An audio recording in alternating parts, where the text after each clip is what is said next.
Hey everybody, it's Clutch here, Sodak Motorcycle Blog. So, where am I at right now? Well,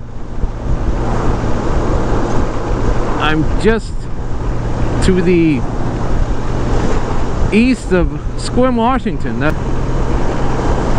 Well, and how did I get here? Well, funny you should ask that question. Obviously, the motorcycle had something to do with it, but no, I did not ride the motorcycle out here. But instead, let's see, and it's Thursday or Wednesday, July 20th, 1918. So on July 16th, Saturday morning, me and my wife and a friend of ours, we took up from my house at 4 in the morning using her Silverado Glide, pulling a trailer that had this motorcycle in it, and we took off towards, well, Washington. We were hoping to get to Spokane on the first day. Well, we did get to Spokane on the first day.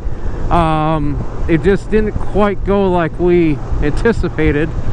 We ran into some difficulties in Montana. Unfortunately for us, it wasn't difficulties for us. However, it was a pretty gnarly wreck on 212, about 50 miles to the west of Alzada, or 30 miles west of Alzada, Montana. Probably one of the worst places you can have a wreck at.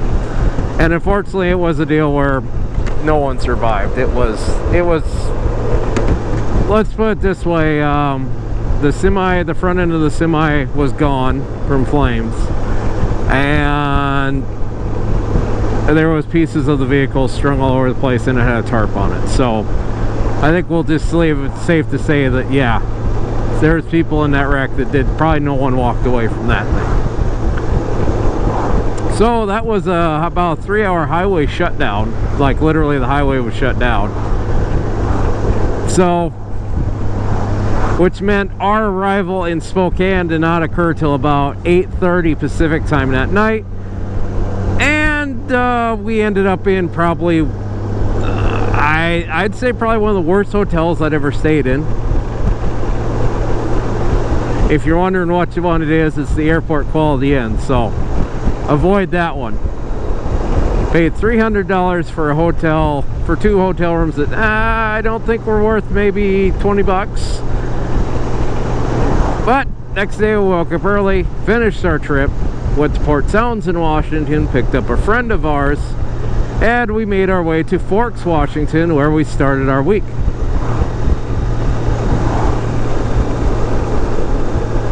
We've been a ride, we've had some experiences so far, been doing some riding around, and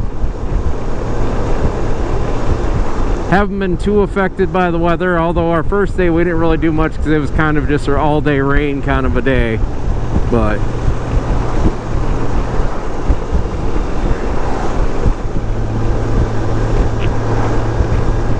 anyways, it is all good because as you can see, we're riding now.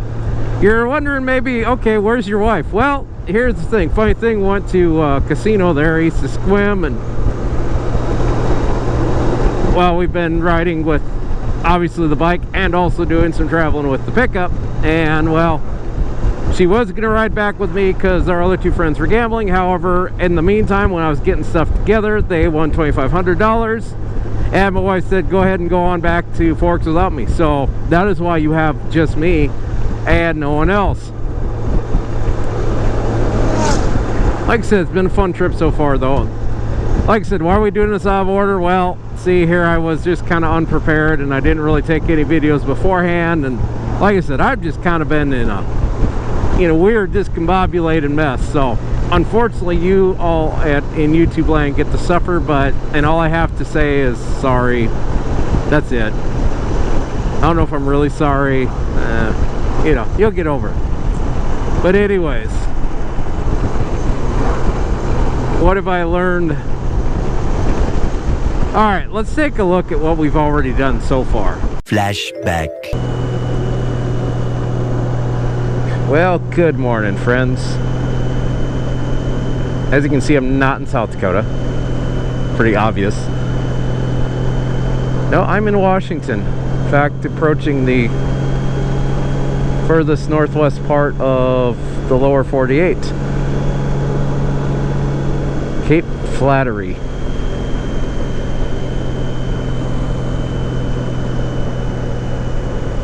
Kind of interesting setup on this trip. Of course, got my wife with me.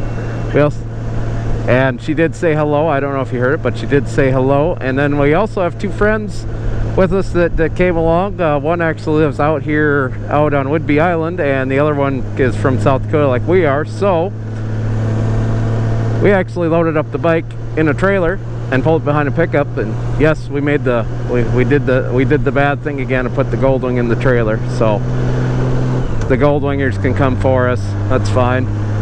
It's kind of hard to haul 3 people though on a motorcycle, just saying. And I wanted to bring the kayaks and the paddleboards. Yes, and like she said, she wanted to bring the kayaks and the paddleboards, and once again, I mean, yeah, this Goldwing's got a lot of power, but not enough power to pull a 2,000 pound enclosed trailer with kayaks in it, just saying.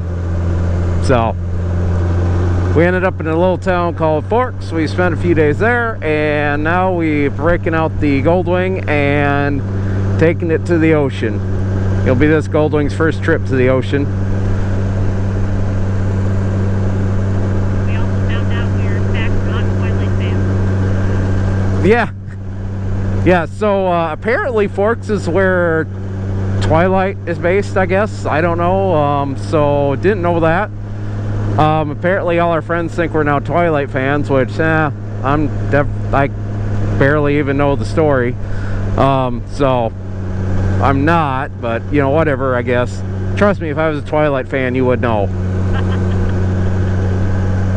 I mean, anybody who knows anything about this blog and has watched the blog know that I kind of wear the things I like on my sleeve, and well, you know, if I was a Twilight guy, you would hear me just hyping this up non-stop for like weeks about, oh, Twilight, yeah!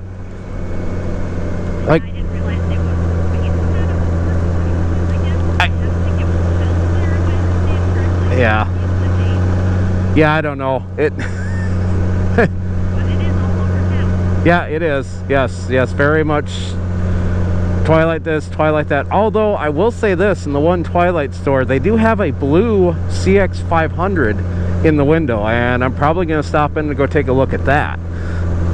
The Twilight stuff, yeah, whatever, but you know, old motorcycle in the window, okay, you got me convinced. Okay, I'm hoping to see Sasquatch. Yeah, Kel's looking for Sasquatch, so I just hope he's cool. I hope he's not a dick.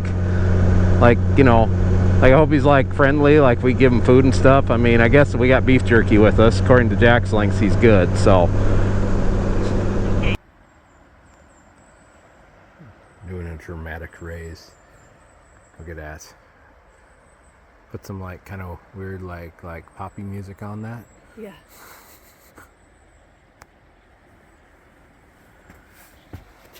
This area is gorgeous. So, hello. Hello again.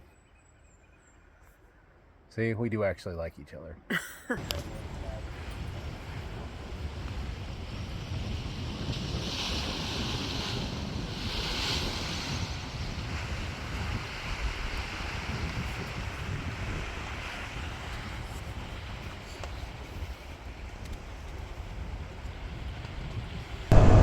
That's a view.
So found a good place to eat called Bar Hop here in Port Angeles, and it's pizza and beer. Imagine that.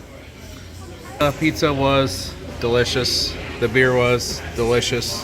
It's generally a good sign everything's delicious when you eat it all. So definitely a good pick. The next day. There we go. Now we're recording. Hello, everybody. We're back.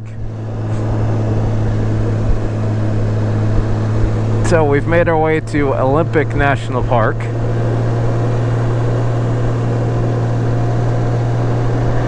And we're on the road to Hurricane Ridge. And the reason I specify that because Olympic National Park has got about 17 different little parts. Kind of spread out all over the whole Olympic Peninsula.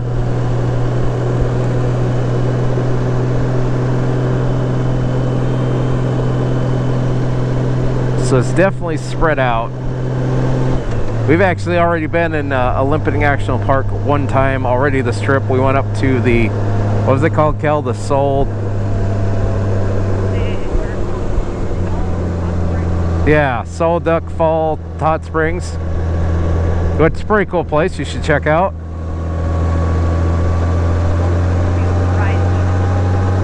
Yes. And that is one thing this whole trip has been just, it's very much just pick a direction and go. The ride's going to be beautiful. I mean, I have not been disappointed at all by the roads.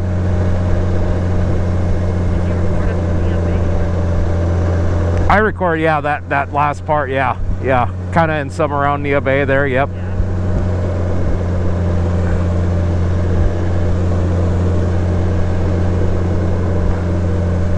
So one thing that has floored me though is the fact that when we see, like you can see the top of Olympic National Park from Port Angeles, and you look at it and you'd swear to God that if you didn't have the sea behind you, you'd be at some place in, you know, Colorado looking up towards the mountains, and you'd think, okay, well, the top of that's got to be 12, 13, 14,000 feet. Well, here it's 6 to 7. But when you think about it, like Port Angeles, for example, is at sea level. So it's you don't go as high when you start at sea level. You go to Colorado, you start at Denver, you're at 5,280 feet. So that's a heck of a good head start for when you're going up high elevation. Although if you're going up to the northwest part of the country, that's a little bit of a walk. Yeah, Cape Flattery, yeah.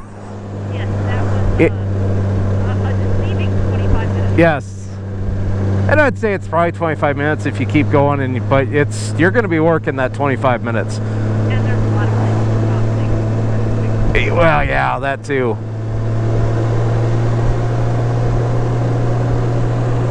I would definitely recommend it, but if you go down it, I would recommend taking some water with you. You know, plan on being down there for a little bit because you'll want to get to the edge and you want to sit there and soak it in too. And right now, with the hiking shoes because it's muddy. And yes. Damp for being in a rain. Yep. Yeah, don't do it. There was one group up there and they had their, what they called their all-terrain flip-flops on, which basically was their flip-flops, and they were struggling mightily. You know, Kel, you're talking about that we like to go extremes. It's kind of funny. Here we are again going to the top of something.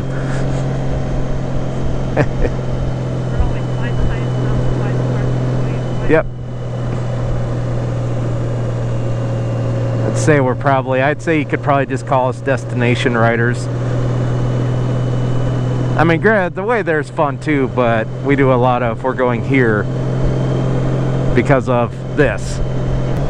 We're riding out to the far isolated northwest reaches of Washington State, so we can say that, hey, we stood at the furthest northwest point of the lower 48. We're probably definitely not going to get the furthest north of Alaska because I'm not going to load a bike up in a plane just to go take it up to what used to be called Barrow. I can't think of what it's called now. But Dead Horse with a motorcycle tour, absolutely. That's quite a view there. Cascades in the distance. Sorry, GoPro, you can't see it because there's a little bit of haze, but trust me, the Cascades are there in the distance. I wonder if we get to the point where we could even see Mount Rainier. Well, I suppose this one you can't really drive up to a lot of stuff here. It's probably more of, you know, you get to a hiking trail kind of a deal. Yeah. Which is fine. Nothing wrong with that. Methinks that might be the, Yeah. maybe one of the visitor centers up there. Yep. Yeah, that's Yeah, you can tell we're getting above the tree line. I hear XM again.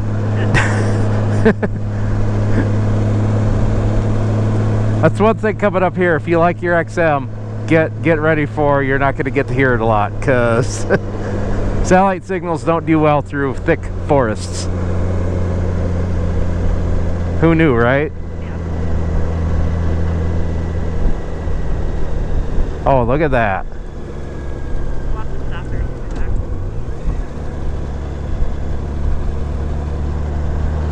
And that, my friends, is what we call the money shot right there.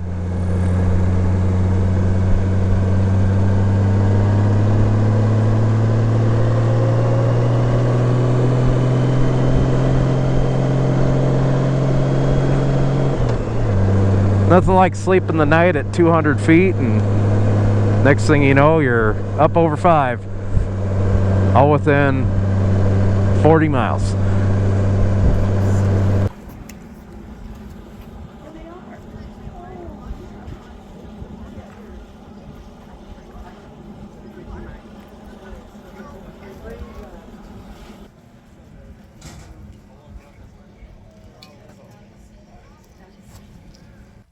Hello everybody, Clutch here, and my wife Cal. She's excited. We live from, according to my watch, about 7,000 feet above sea level. That could be 6, that could be 8, who knows. Well, I know it's not 8, but yeah, who knows? It's not 8. We have super accurate altimeters on our smartwatches. But there's a nice view. You can see down at the bottom there, there's Port Angeles, and way off in the distance, Victoria, BC. And we found some snow. It's like being at home. Kind of like being, yeah, kind of like being in the Rockies. A little warmer. Yeah, it is very warm up here considering. Well, we're only at, my watch says 5,300 feet. Okay. So we'll say 5,600 feet. We kind of live higher than that. Yeah. It's true. So what have I learned so far? Well, I've learned a few things. So in this part of Washington, the Olympic Peninsula, unlike at home where the days are nice and clear in the morning and eventually they make their way into stormy days, well, out here it's almost an opposite. You'll start off in the morning, you'll be foggy. By 9 o'clock in the morning the fog will start burning off, and depending on where you're at, by 11 o'clock in the morning you'll be darn near warm and a beautiful day. That's kind of how it works out here on the Olympic Peninsula.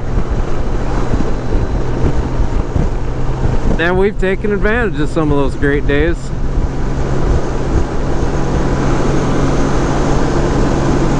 I've learned this, and this is another one of those areas where you're looking for a good ride. Literally all you need to do is either take a left or take a right or go forward or go back the way you came, and you're probably going to find a good ride. A lot of good riding around here, a lot of cool roads around here. Big ass trees, obviously, because it's practically rainforest around here.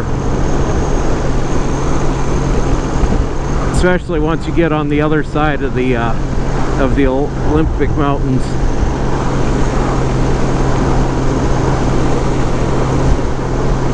Which you can probably kind of make those out over on my left hand side. You can't see them right now, but once we get up the hill a little bit here, you'll be able to see them. Yep, things are a little bit more expensive here, although it hasn't been terribly too much expensive. I'd say, you know, you're going out to eat, let's say family of 4, add 10 bucks to 15 bucks is what I found so far. So not too terrible. I mean, I will say this too, obviously the area is busy, but it's not as busy as I thought it would be. Like this place isn't Yellowstone busy. You know, it's not the big well-known national parks busy. I mean, yep, parking lots are still full at Olympic National Park, and there's quite a few places to go, but for the most part, you know, you can generally still get around. Well, let's put it this way. They got some hot springs that are on the other side of Olympic National Park, which we have checked out, and they're pretty awesome. They're called Sodak Springs or something like that. And we were asking about, you know, reservations, and they basically said that they haven't sold out a session yet there. So obviously they might on busy days, but for the most part, you know, it's been good. I will say this, if you like hiking, this is the place in the world you want to be. There are so many hiking trails around here. Just tons and tons of hiking trails.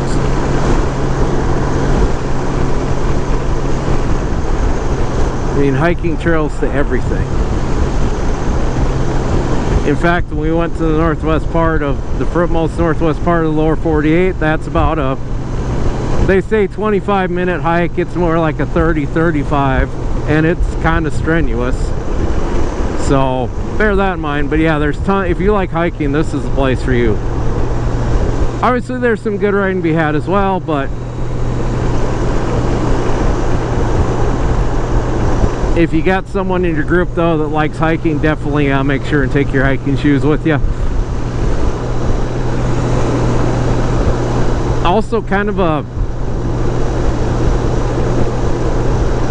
definitely a chill vibe here. Like a very chill vibe in this town, or in this area. Like, you know, some places they got there, you know, you gotta deal with attitudes and stuff, and everybody's in a hurry, and I gotta say, it's a pretty, seems like it's a pretty chill vibe around here. Even towards Seattle, it seems very, very chill to me. Which, I'll be honest with you, I kind of do like that a little bit. I mean, and honestly, that's very much a Western, that's kind of a West, especially a West Coast kind of vibe anyway, kind of that just chill mentality. You know, that's a very West Coast thing. And personally, I like that so much better.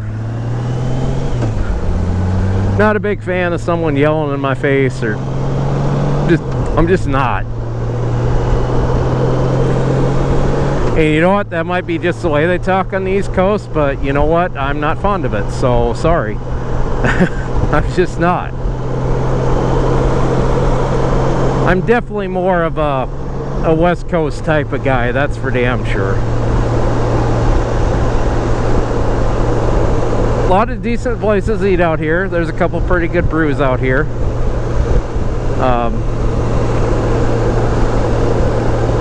Obviously, that brewer I talked about earlier in the video, they got one in Sequim and they got one in Port Angeles. That one's a pretty good one.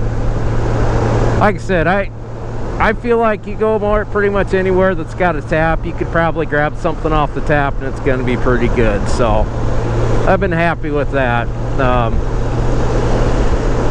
Let's see, Forks, Washington. If you're staying there, look for Wi-Fi. If your Airbnb doesn't have Wi-Fi, I would suggest not doing it, because let me tell you about Forks, my God. The cell phone reception in that town is good for about 2 to 3 hours, from about 4 in the morning till about 7 or 8. Once you get past that point, it is garbage. You'll have bars. You'll have all the bars in the world. The problem is they don't have the capacity for it. So you will not probably be able to use any data on your phone for probably most of the day. So make sure you're at a place that's got Wi-Fi. Our place does, although it sucked the first couple days. They've been having Wi-Fi issues, so they didn't have it. And my God, that kind of sucked.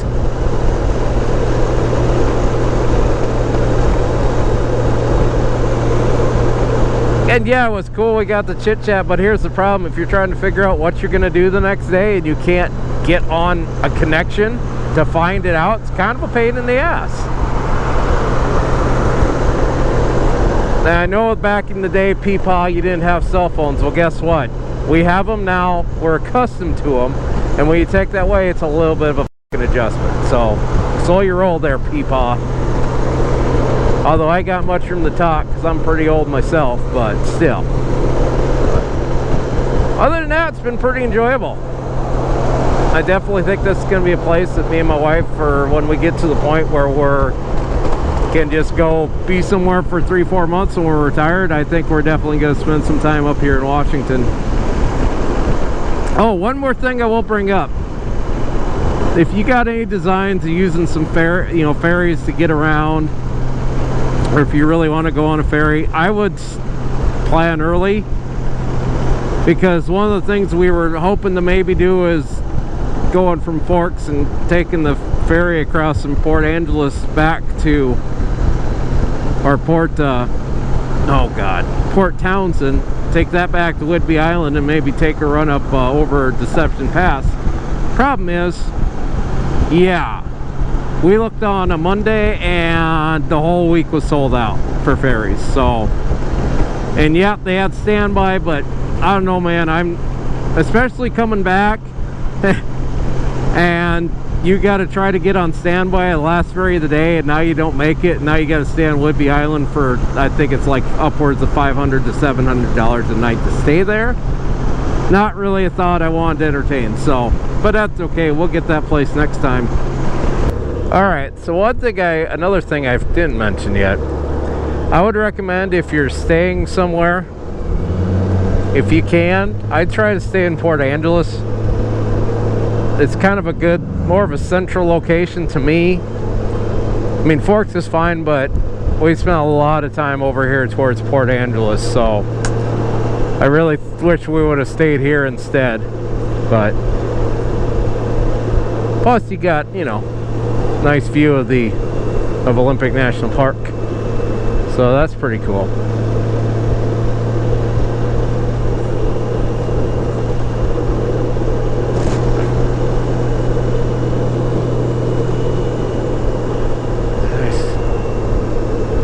Nope, we're in the right spot. Yep, okay. For a second there I thought I got lost again. But yeah, you got pretty easy access up to like Hurricane Ridge area. Their downtown has got a lot of places to eat and a good selection of stuff. Whereas Forks, their selection is not as good because it's a smaller town.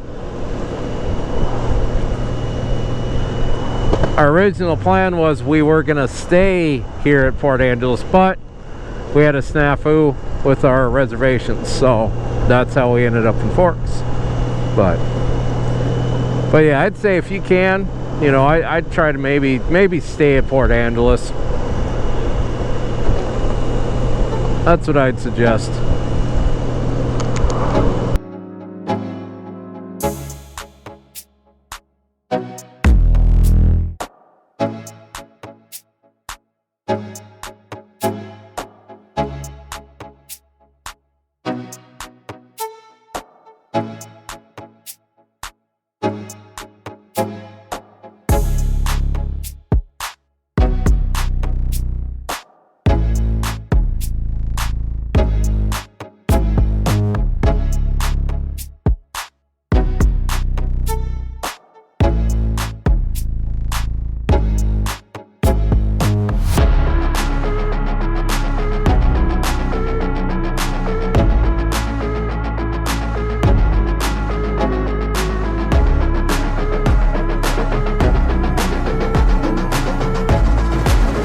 Waterproof shoes on. There we go. Well, that's the ocean. Yep.